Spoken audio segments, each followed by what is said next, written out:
Добрый вечер, дорогие друзья. Здравствуйте, уважаемые телезрители. Закончилось шоу «Ты супер», и мы в Сколково на брейн-ринге.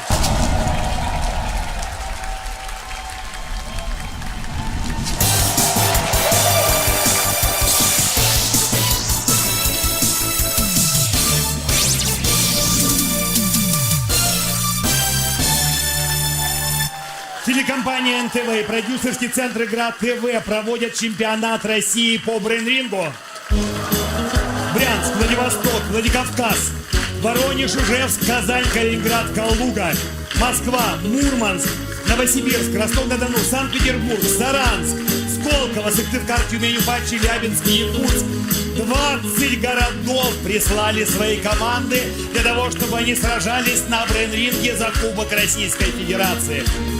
Каждая игра состоит из 4 боев, 2 отборочных и 2 финальных. Внимание! Прошлая игра на брейн-ринге ознаменовалась поразительной победой команды города Мурманска. И мы приглашаем команду Мурманска на ринг за красный игровой стол. Но вашим соперником будет команда Казани за зеленый игровой стол. Прошу. Команда Мурманска, капитан команды Михаил Савченко. Команде Казани, капитан команды Роман Новиков. Вам предстоит сражаться, мне кажется, уже с явным фаворитом брейн-ринга. Дорогие друзья, но перед этим позвольте я представлю вам судейскую бригаду, которая обслуживает сегодняшнюю игру. Главный судья Андрей Козлов, это я. Мои помощники, судьи на ринге Владимир Антохин и доктор наук профессор Алексей Капустин. В случае возникновения спорных ситуаций, конфликтных, окончательное решение будут принимать независимые арбитры. Ведущий информационных программ и шоу «Ты супер» на канале НТВ Вадим Токменев. И чемпион по брейн-рингу Анатолий Вассерман.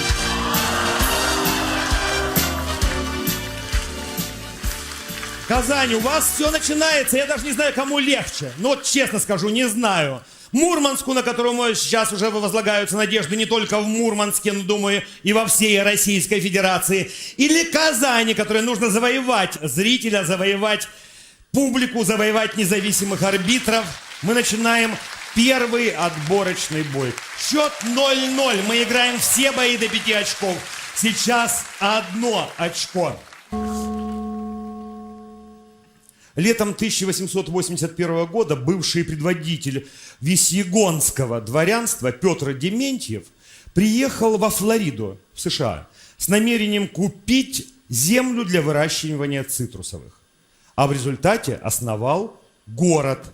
Как называется город, который он основал во Флориде, США? Время. Нет, не ранен. Я знаю, что там есть... Нет, ну смотри, цитрусовые. То есть Санкт-Петербург не во Флориде?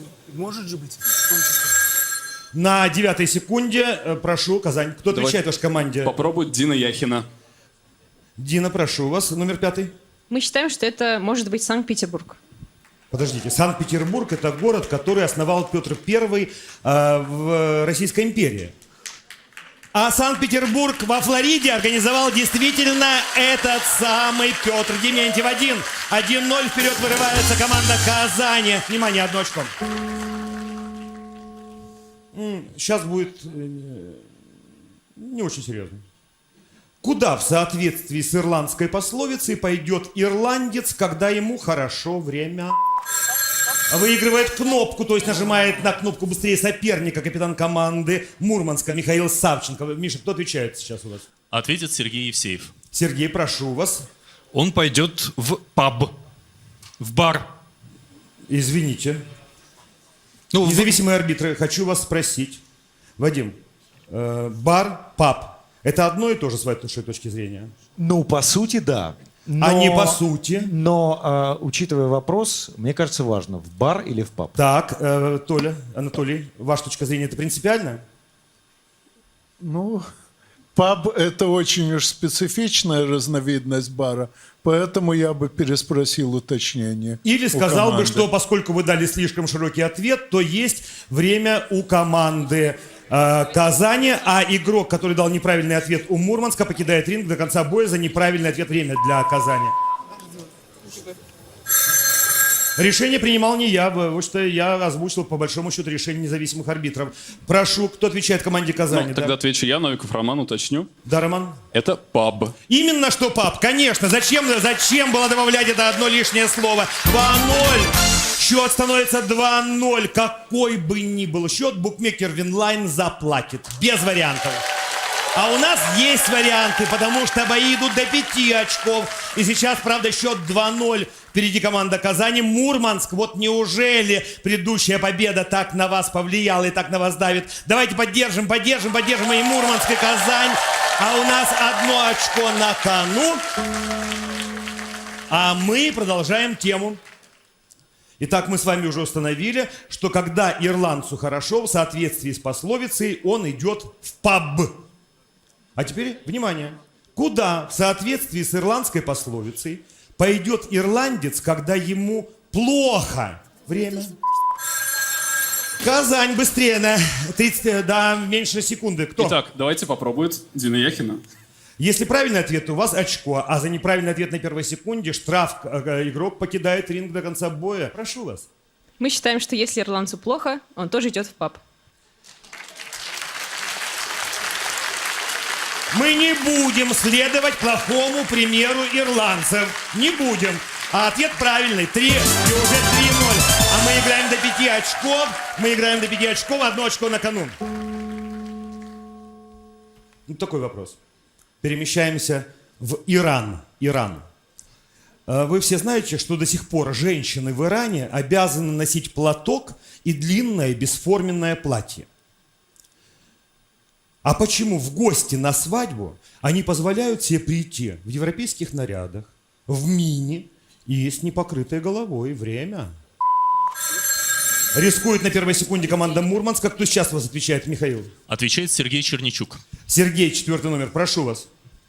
Я думаю, потому что мужчины и женщины отмечают свадьбу отдельно друг от друга. И в женской компании иранская женщина может себе позволить даже мини. Размочили счет 3-1. И 1 очко на кону. В 1808 году французы Гран-Пре и Пике устроили необычную дуэль на пистолетах.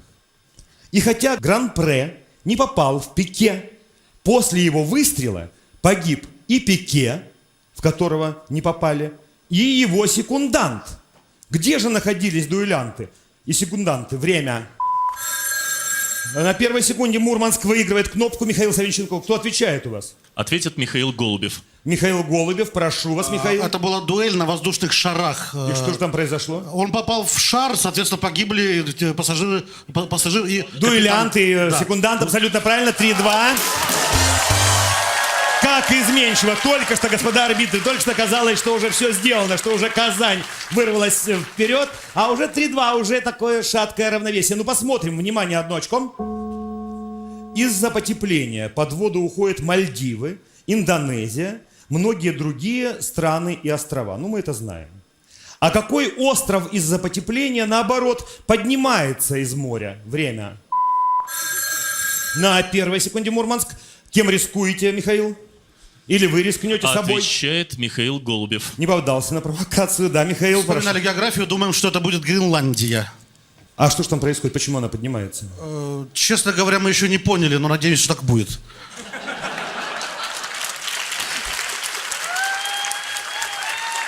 Вадим, Анатолий, но я ведь не обязан, они не обязаны объяснять, да, они дали ответ. Сейчас неважно, правильный или нет, не надо требовать от него, почему? Я считаю, что нет. А Анатолий? Ну, в формулировке вопроса ответ соответствует. Действительно, Гренландия. Послушайте, пожалуйста. Послушайте, я вам объясню, почему, собственно говоря, она всплывает. Она покрыта льдами. Под тяжестью льдов она утопла, можно сказать, утонула в море. Льды тают. Она становится легче, Гренландия, и поднимается вверх. Вот так, буквально всплывает, потому что становится легче. 3-3. 1 очко на кону. Простой вопрос. но может поставить в тупик. Когда человек одомашнил кошку? Время. На второй секунде рискует Казань. Давайте попробует опять-таки Дина Яхина. Да, но здесь я буду все-таки спрашивать, и почему вы так думаете. Прошу. Предположим, что человек так и не смог одомашнить кошку. Так и не смог. То есть, скажем так, вы считаете, что кошка до сих пор не одомашнена. Правильно я вас понял? Да. Это неправильный ответ, и есть 19 секунд у Мурманска. Да, это мыши, которые стали вредить. Когда мыши начали жрать урожай. То есть, ну, это одна из версий. Кошка считается условно домашней. То есть она сразу выживает. У них будет возможность ответить сейчас. Нет, нет. Первыми на следующий вопрос решающий, потому что... Давайте я попробую ответить и объяснить. Да, вы даже попробуйте пока ответить, а потом уж, если дойдет дело до объяснения. Человек Миша. одомашнил кошку тогда, когда он начал выращивать зерновые, либо какие-то аналогичные злаки, потому что он эти зерновые стал хранить где-то, эти зерновые стали подъедать мыши, соответственно, человеку потребовался защитник для своих запасов. Он одомашнил кошку. И теперь, вот теперь, господа независимые арбитры, внимательно. Вот смотрите, вся предыдущая фраза соответствовала 100% правде. Но суть состоит в том, что кошки сами туда пришли, чтобы охотиться на мышек. Человек их не одомашнивал, они одомашнились, можно сказать, сами. Вадим, ваша точка зрения, принимать этот ответ как правильный или нет? Процесс был правильный, а вывод неверный. Я считаю, что абсолютно верный ответ, а все остальное это словоблудие. Анатолий Вассерман, если у вас мнение совпадет с точки зрения Вадима, то решение принято, а если нет, тогда решать мне. Я думаю, что домашнивание процесс взаимный, так что команда его Так что 4-3 описала правильно. решение независимых арбитров. Во всяком случае, Казань была абсолютно далека от правильного ответа. Вы сказали, что кошка до сих пор не домашняя. Да, я слушаю вас, Андрей Роман. Анатольевич, мы хотели бы воспользоваться правом оставить одного игрока. С вашего позволения я поясню ситуацию на ринге нашим телезрителям и зрителям в зале. Сейчас счет 4-3 в пользу команды Мурманска. Таким образом, любой правильный ответ Мурманска приносит им победу в этом отборочном бою. Команда Казани просит право воспользоваться правилом одного игрока. То есть остается один игрок. Для него очки удваиваются, и при этом еще он не соревнуется в нажатии на кнопку. Таким образом, кто остается? Остается Владислав Анисимов. Владислав Анисимов. Юрист. Но, очевидно, вы будущий юрист, да? Правильно я понимаю? Ну, у нас специфика работы в том, что ты немножко уже юрист. Нельзя быть наполовину беременным, но можно беременной, но можно быть наполовину юристом. Именно так. И еще мне сказали, что вы считаете своим девизом «делай, что должно, и будь, что будет». Да, именно так. Этот девиз может вам сейчас помочь. Итак, 1 очко для Мурманска, 2 очка для Казани. В любом случае, правильный ответ на один из вот этих двух вопросов приносит победу одной из двух команд. Вадим, принципиально важно, какой же вопрос прозвучит. Вы не видите вопросов, просто жребий. Вот этот. Спасибо. Не так давно в США для просмотра некоторых фильмов зрителям раздавали картонные карточки с цифрами. А под цифрами были микрокапсулы. Что находилось в этих микрокапсулах? Время. Давайте. Рискнули на что секунде Мурманск. Владислав, вы отвечаете или ваши соперники?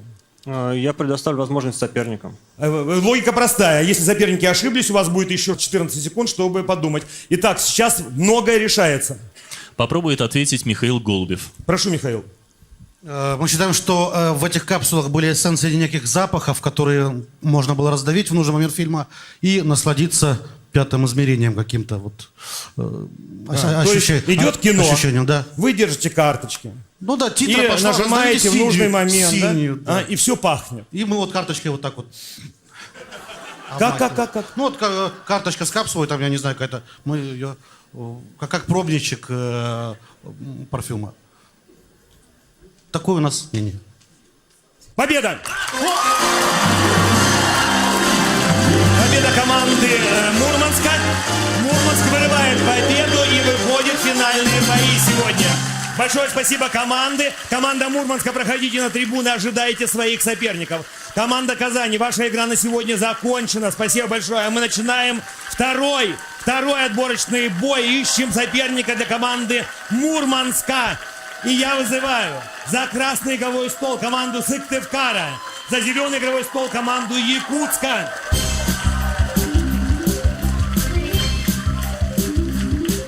За красным игровым столом команда Сыктывкара, капитан команды Иван Суманеев. За зеленым игровым столом команда Якутска, капитан команды Галина Мазалевская. Мы сейчас проведем второй отборочный бой. Победитель этого боя сразится с командой Мурманска в финальных боях. Ну, пока реклама на НТВ.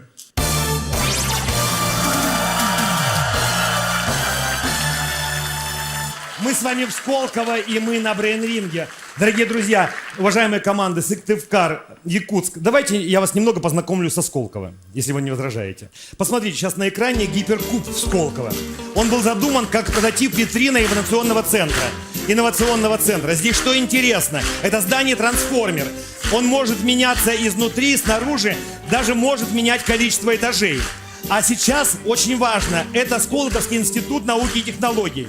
Здесь есть и учебная аудитория, и студенческий центр, библиотека, и самое главное, исследовательские лаборатории. Спасибо Сколково за гостеприимство.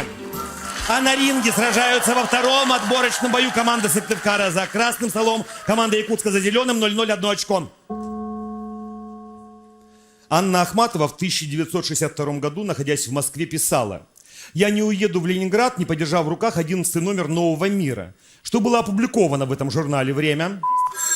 На первой секунде Сыктывкар, прошу. Отвечает Ирина Рочева. Да, Ирина, второй номер. «Один день» Ивана Денисовича. Солженицына 1-1-0, впереди Сыктывкар.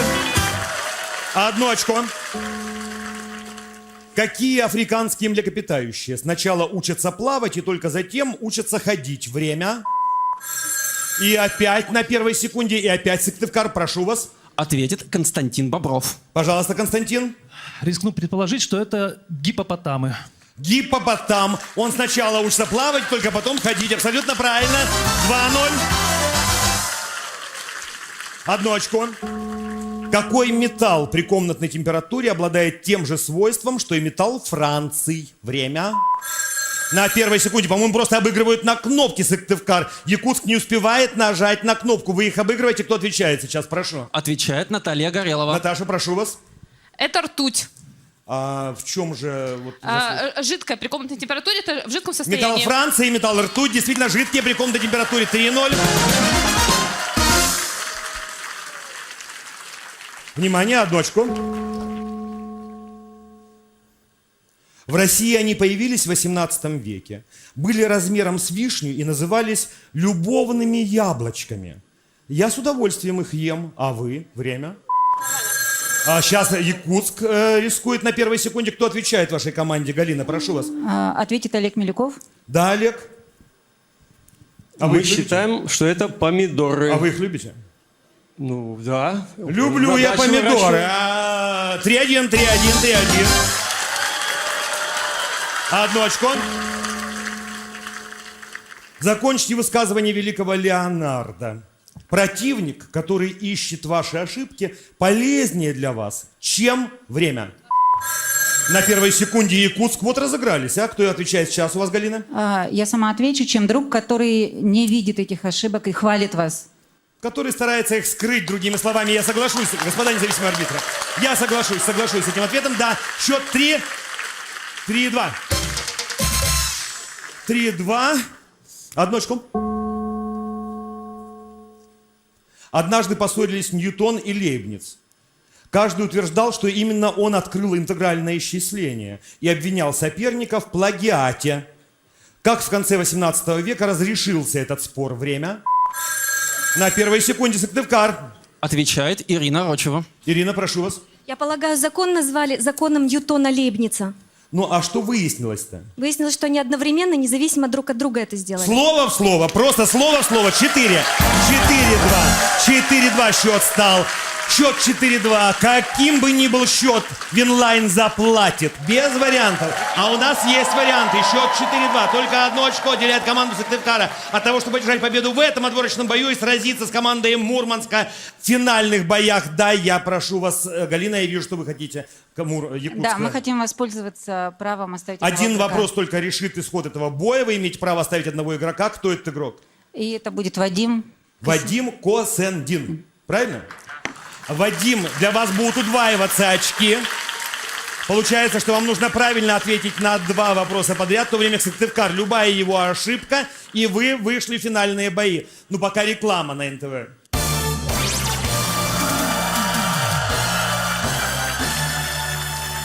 Мы с вами в Сколково, и мы на брейн-ринге. Ну, давайте, Анатолий, прошу вас, выберите один из 3 вопросов, средний. Поехали, внимание. В 1486 году инквизиторы Якоб Шенгнер и Генрих Крамер написали книгу «Молот ведьм». А за 2 года написания этой книги, в 1484 году, римский папа Иннокентий VIII издал буллу о преследовании ведьм, из-за чего во многих европейских городах женщины стали редкостью. В каком году эту буллу отменили? Время. Нажал на кнопку Сыктывкар, Якутск. Вадим, прошу вас, вы отвечаете или ваши соперники? Соперники. Соперники. Вам, Сыктывкар, вам нужно отвечать. Если сейчас правильный ответ, Иван, то ваша команда выходит в финальные бои сегодня. Прошу вас, в каком году отменили эту буллу? Попробую ответить я. Мы предположим, что эту буллу папы не отменили до сих пор. То есть до сих пор действует булла о преследовании ведьм? Да. 5. 5-2.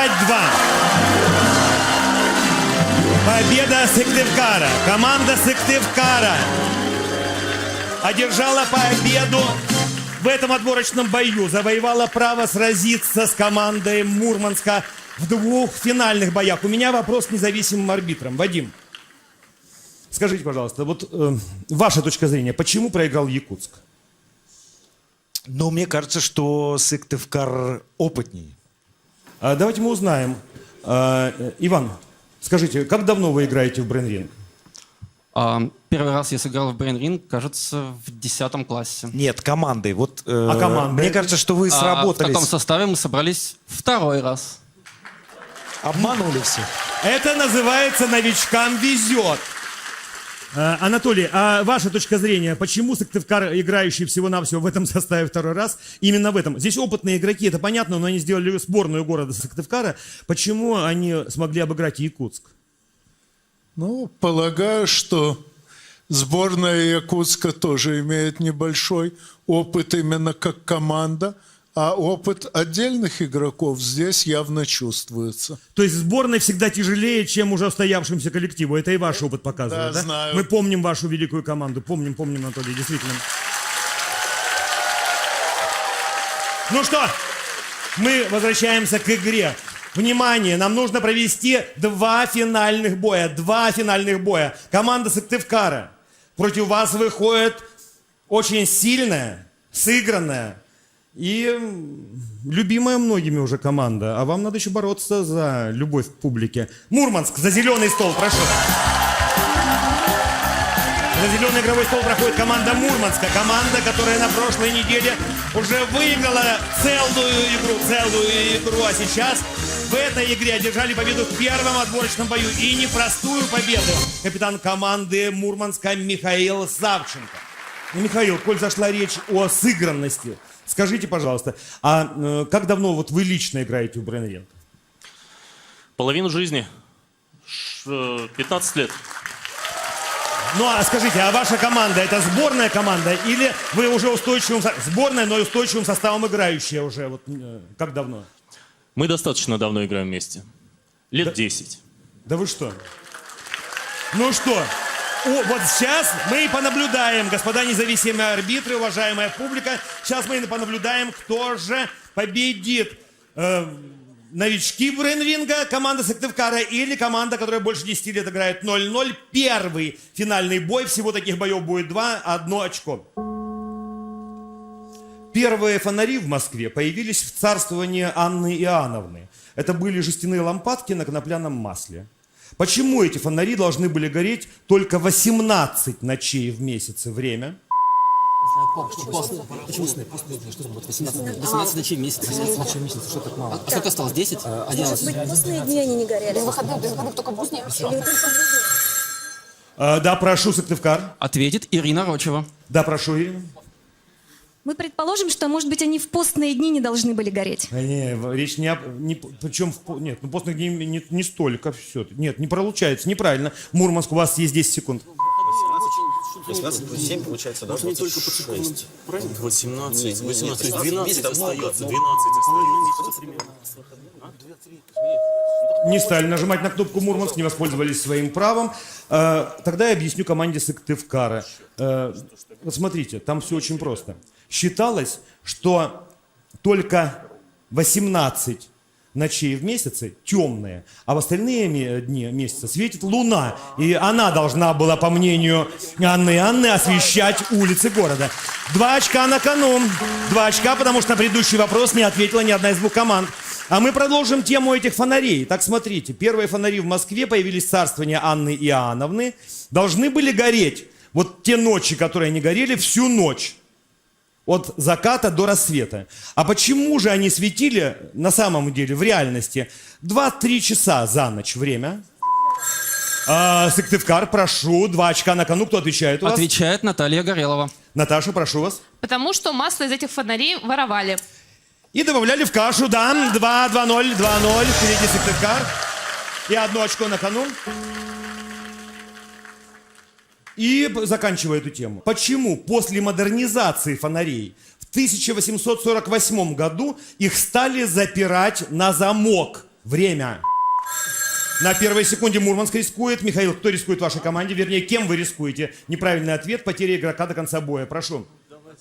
Назовите вслух. В микрофон скажите, кто отвечает. Возьмите. Ответит Сергей Евсеев. Сергей, прошу вас. Почему же фонари запирать стали? Предположим, что их стали запирать, потому что топливо стало более дорогим, и чтобы не воровали.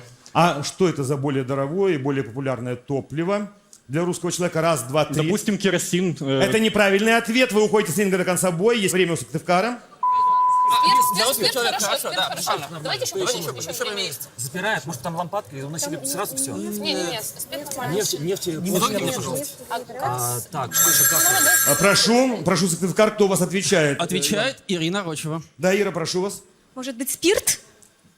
Что может быть спирт? Спирт стал топливом для ламп, его воровали еще охотнее, чем конопляное масло. 3-0.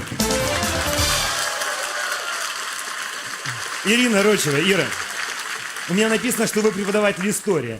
Вы преподаете историю в школе, в вузе? В Сыктывкарском государственном университете. И как вам нынешние студенты? Студенты замечательные, очень веселые. Не соскучишься. Не с ними. соскучишься, что называется. А когда вы были студенткой, вы были лучше, чем нынешние студенты? Или такие же, или похуже? Ну, честно говоря, такими же на самом деле. Потому То что, есть тоже с вами было не соскучишься? наверное, да. Ну, мы с вами сейчас на брейн-ринге тоже пока не заскучаем. 3-0 впереди Сыктывкара, 1 очко на кону. Внимание, для чего немецкое предприятие электрических сетей пересадило своих ремонтников на велосипеды? Время. На первой секунде Сыктывкар не оставляют никаких шансов в Мурманску. Кто отвечает, Иван? Отвечает Константин Бобров. Прошу вас, Костя. Мы полагаем, что с помощью велосипедов они вырабатывали энергию. Для вырабатывания энергии. Это была первая секунда, 33 секунды, если точнее, да, прошло. Неправильный ответ, и игрок покидает ринг до конца боя, оставляет, считай, 20 секунд для команды Мурманска. Прошу. Не набирали лишний вес? Да, давайте еще. Так, допустим, что еще? Да, чтобы сэкономить, форма была видна, чтобы сэкономить. Чтобы сэкономить на энергии, допустим, на топливе. Бензин подорожал, например, в 70-х. Это еще до того, или там не сказали, когда это? Когда такого года? Время. Наше время. Мурманск, кто у вас отвечает, Михаил? Попробует ответить Михаил Голубев. Прошу, Михаил Голубев. Мы считаем, Для чего немецкое предприятие электрических сетей пересадило своих ремонтников на велосипеды? Им часто по долгу службы нужно лазить на вышки, а с велосипедом удобнее? Полному человеку это сделать сложнее, велосипед его держит в тонусе. Что велосипед? Полному человеку это сложнее сделать. Велосипед держит служащего в тонусе. То есть они зарядкой занимаются? Ну, грубо говоря, так. Понятен ваш ответ? Ребят, самая простая мысль, которая должна прийти в голову. Ремонтники энергетических сетей должны добираться до места как можно быстрее. Понятно, что велосипед преодолевает городские пробки намного быстрее, чем любой автомобиль. Запутались как-то, и 2 очка на кону сейчас. Значит, смотрите, эти 2 очка, потому что на предыдущий вопрос не нашли правильного ответа. И, возможно, сейчас определится победитель первого финального боя. Напомню, что нужно одержать победу в 2 финальных боях. Итак, внимание! При каком условии, согласно поговорке, один обитатель водоема превращается в другого его обитателя? Время. Быстрее, Сыктывкар, неужели вы выигрываете этот первый финальный бой? Кто отвечает, Иван? Я должен один ответ Наталье Гореловой, она и ответит. Да, Наташа, прошу вас. Просто на прошлом вопросе не выбрали мою версию. Всяк кулик в своем болоте велик. Кулик велик, вы на это. Нет, ну там все-таки один обитатель превращается в другого. Кулик-то понятно, это неправильный ответ. Есть время у Мурманска, а вы покидаете ринг до конца боя. Давайте еще думаем. Значит, еще раз вопрос повторили. При каком условии один обитатель водоема превращается в другого? Все, формулировку не просим повторить. А даже если попросите, я вам все равно не повторю. Кто отвечает? Ответит Алексей Бакуменко. Прошу вас, Алексей. Условие, при котором рак превращается в рыбу, это безрыбье. На безрыбье и рак рыба. 3-2, 3-2, вот так вот, 3-2. Счет уже 3-2. Какой бы ни был счет, Винлайн заплатит без вариантов. А у нас есть варианты, потому что сейчас 1 очко. И пока мы не знаем, кто победит в первом финальном бою. В 1927 году компания Paramount построила огромный кинотеатр. Специалистов какой профессии в штате этого гигантского кинотеатра было больше всего время? Выигрывают кнопку Сыктывкара. И кто отвечает у вас, Иван? Да что ж такое, опять на первой секунде. Отвечает, да, на первой секунде. Отвечает, да. 45 сотых прошло, да. Отвечает Алексей Рогачев. Да, Алексей, прошу вас. В штате там было очень много уборщиц. Большой кинотеатр нужно убирать. Очень много убирать. Первая секунда. Неправильный ответ, вы покидаете ринг до конца боя. Даете 19 секунд для Мурманска. Они построили. Билетеров, может быть. Билетеров, слушайте. Ну, типа много, большой очередь. Там же несколько входов, большой зал. Фиг знает, вы оставили. А, допустим, может, автомобильный делать. А если, ну, проехать, большой кинотеатр, это автокинотеатр. И что? Михаил, кто отвечает в вашей команде, Мурманск? Прошу. Отвечает 1, 2. Виталий Егоров. Виталий, итак. Билетеры. Так много людей, чтобы не задерживать очереди. Скажите, пожалуйста, какие фильмы были в 1927 году? Немые.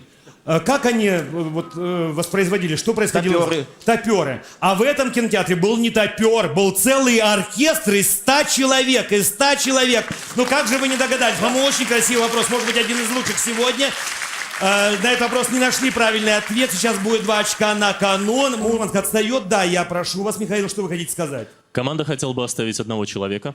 Кто этот человек? Алексей Бакуменко. Ой, Алексей Бакуменко. Согласно правилам, поскольку 2 очка сейчас господа могли бы решить исход боя в пользу команды Сыктывкара. Проигрывающая команда Мурманска оставляет одного игрока. Для него очки удваиваются, но сейчас даже важнее то, что ему не надо соревноваться в нажатии на кнопку. Если сейчас Алексей правильно ответит, ему этот фокус удавался, между прочим, неделю назад. Тогда он свою команду так и выявил победителей первого боя.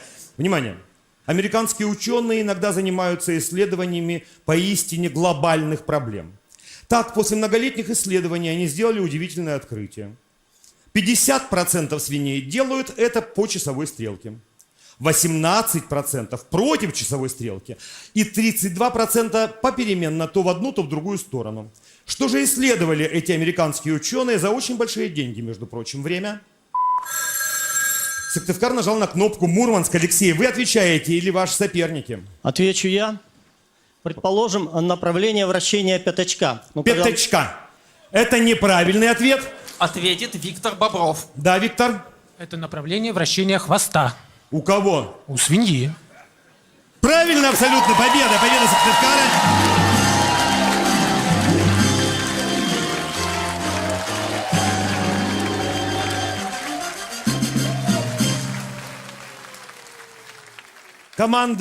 Команда Мурманска, возвращайтесь за игровой стол. Сейчас нужно передохнуть. Мы объявляем музыкальный тайм-аут. Александра Олешко!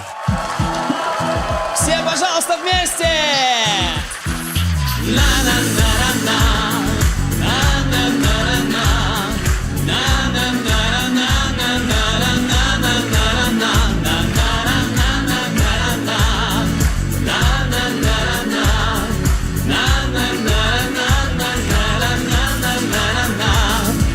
Солнце над городом встало, новый день в самом разгаре. Открывай глаза и к небу потянись.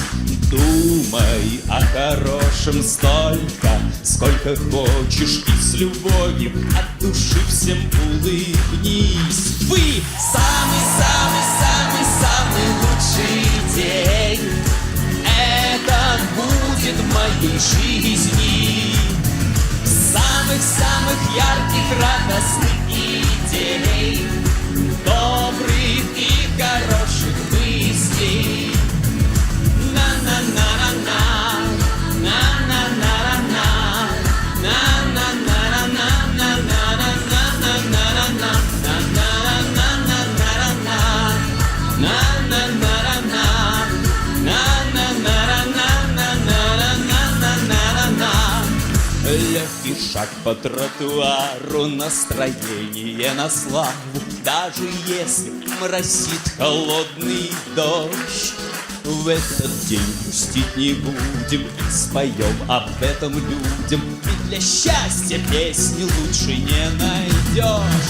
Вы самый-самый-самый-самый лучший день. Это будет в моей жизни. Самых-самых ярких, радостных идей, добрых и хороших мыслей. Самый-самый-самый-самый лучший день. Это будет в моей жизни. Самых-самых ярких, радостных идей, добрых и хороших мыслей. Поют игроки, вы, Сыктывкар, Мурманск. На-на-на-на-на-на-на-на-на-на-на. Такменев, Вассерман, громче. На-на-на-на-на, на-на-на-на-на-на-на-на-на. Браво! Самый-самый-самый-самый лучший день. Это будет в моей жизни. Самых-самых ярких, радостных идей, добрых и хороших мыслей. Трио! Самый-самый-самый-самый лучший день. Это будет в моей жизни. Браво! Самых-самых ярких, радостных идей, добрых и хороших мыслей. Самый лучший день сегодня, потому что в эфире НТВ. Брейнринг! Успехов и удачи всем!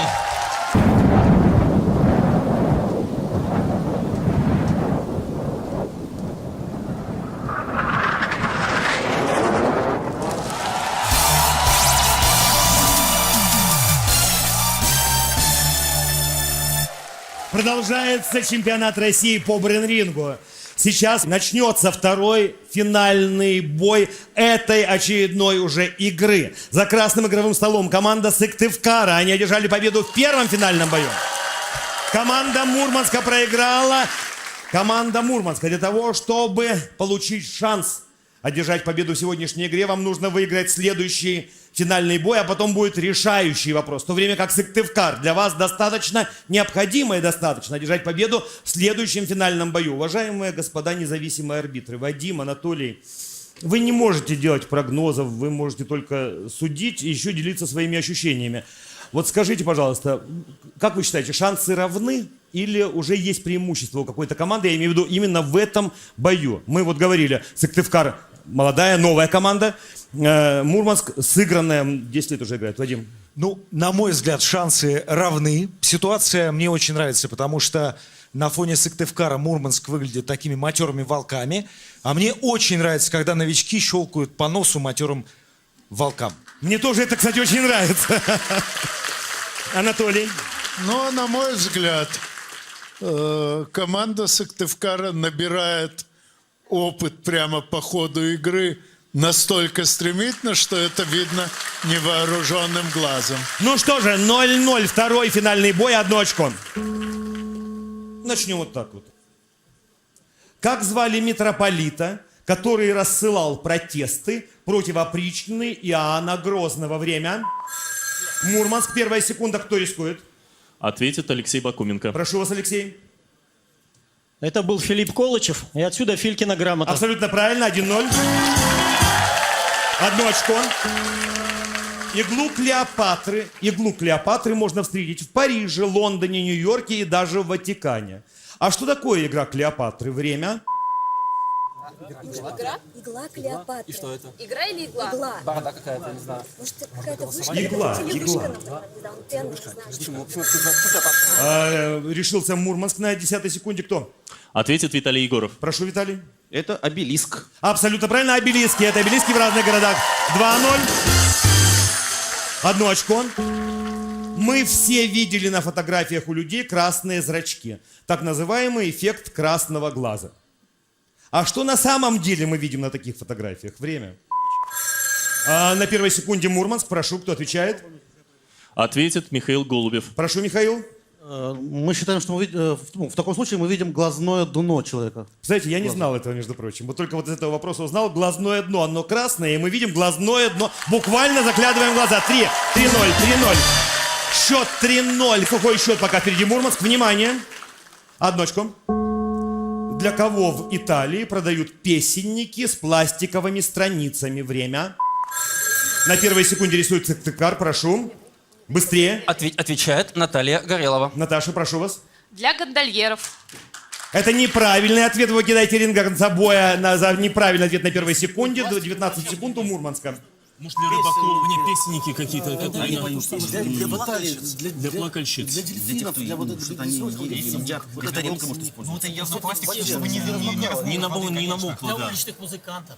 Ну дождитесь по Венеции. Для уличных музыкантов, ну давайте. Мурманск, кто у вас отвечает, прошу. Ну давайте я попробую предположить, что это уличные музыканты. А зачем пластиковые страницы? Ну, чтобы дождик не размачивал. Да ладно, я бы стал придираться к гондольерам, да, которые песни поют. Михаил, скажите, пожалуйста, а вы, ну, извините, очень интимный вопрос, конечно. Вы, когда душ принимаете, не мурлычете песню под нос? Бывает. Так вот, для тех, кто хочет петь под душем, прямо вот на пластиковых страницах и текст 2 очка на кону, потому что ни одна из двух команд не нашла правильный ответ на вопрос. И сейчас, если на этот следующий вопрос правильно отвечает Мурманск, то они выигрывают этот финальный бой и переводят вопрос о победителе этой игры в овертайм. А если Сыктывкар сейчас ответит, ну там посмотрим. Внимание. Поэт Николай Ибрагимов. Русская песня. Не ищи меня, богатый, ты не мил моей душе. Что мне, что твои палаты? Закончите время. Мурманск, если сейчас, Михаил, правильный ответ, вы выиграли этот бой, тогда будет решающий вопрос. Кто отвечает? Ответит Михаил Голубев. Михаил, прошу вас. С милым рай и в шалаше. Правда должна была бы девушка сказать, но 5-0, 5-0. Отыгрывается в сухую Мурманск. 5-0. Не могу не спросить независимых арбитров, все ли происходило честно. Вадим. Ну, на мой взгляд, все происходило честно. Сыктывкару очень жаль, потому что просто в половине случаев не успевали нажать кнопку. Ну, брейн-ринг это еще и кнопка. Анатолий, а с вашей точки зрения все честно было? Да, на мой взгляд, все соответствовало и правилам, и традициям игры. И ведущие. Внимание! Внимание! Поскольку для того, чтобы выиграть игру, нужно было одержать победу в 2 финальных боях, и эту задачу не решила ни одна, ни другая команда, то вопрос о том, кто же победитель, решает брейн-ринговский пенальти. Такой решающий вопрос. Фактически, в значительной степени, конечно, это уже жребий, но все-таки нужен правильный ответ. Внимание, решающий вопрос. В январе 1861 года во Флоренции Лев Толстой познакомился с освобожденным из каторги декабристом Сергеем Волконским и решил написать роман о декабристах. Как Лев Толстой назвал роман, написанный им в результате этого знакомства? Время. Обыгрывает на кнопке Сыктывкар. Не прекратили никакого обсуждения в команде. Кто сейчас отвечает? Отвечает Алексей Рогачев. Алексей. Правильный ответ. И ваша команда, я думаю, что вы этого, скорее всего, даже не ожидали. Выигрывает эту игру, выносит с ринга команду Мурманска. Неправильный ответ они, скорее всего, наверное, за 19 секунд найдут. Итак, название романа. Роман называется «Война и мир». Подождите. Может быть, вы не расслышали. Толстой познакомился с декабристом. «Война и мир», насколько я знаю, к декабристам никакого отношения не имеет. А вы настаиваете? Роман называется... Я даю вам возможность исправиться. Роман Я вам даю возможность исправиться. Сыктывкар, вы молодая команда. Вы второй раз всего вместе играете, вы заслужили льготу. Я обычно не даю возможности исправиться. Роман называется «Война и мир». Воля ваша.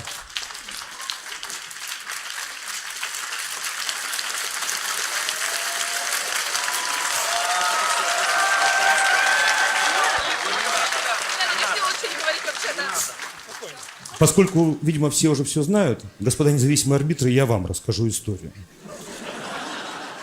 Смотрите, Лев Толстой пытался найти истоки декабристского движения.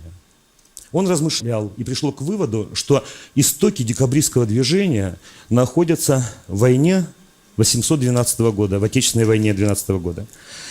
И занялся изучением войны 12 года, написал великий роман не о декабристах. «Война и мир». Сыктывкар.